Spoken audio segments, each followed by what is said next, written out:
It is definitely a historic moment for ISRO as it gets a second spaceport at Kulasekarapattinam, that too in Tamil Nadu, next to Gulf of Mannar. We have the director of ISRO with us. Thank you so much for speaking to us, sir. So what is the significance of this particular spaceport at Kulasekarapattinam? How is it going to help ISRO? Yeah, as we told already, the chairman ISRO has told, we are looking for a site which will complement Sriharikota. As the new developments are comes, the new players who are making very efficient launch vehicles, which is smaller level, smaller scales. So when you make it efficient, we have a problem when you launch from Sriharikota for southward polar missions. So considering all those aspects, this was one of the best optimal site which we can launch a smaller launch vehicle like SSLV and similar launch vehicle, which many startups are developing, many companies, industries are trying to develop. So once you put, you can have an optimum payload for this with a polar synchronous satellite. So this particular location is very apt for that. How is it much optimal than the Sriharikota site, sir? What is the geographic significance of this particular site?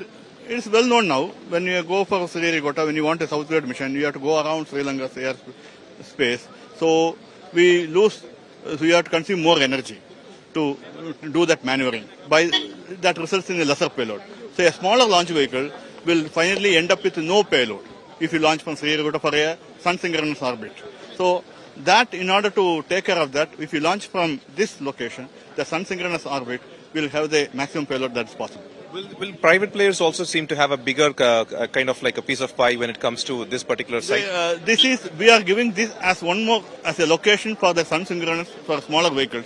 This is the location they can do, so that the commercial aspect is also considered for this purpose. And the cost of building this particular site, and how is it going to be future developed? Will there be any kind of PSLV or GSLV launches from this site in the future? With this present setup, it's not a PSLV, GSLV. It is actually, I told you, it's like SSLV type of vehicle and that similar one. That only is going to be launched as on today.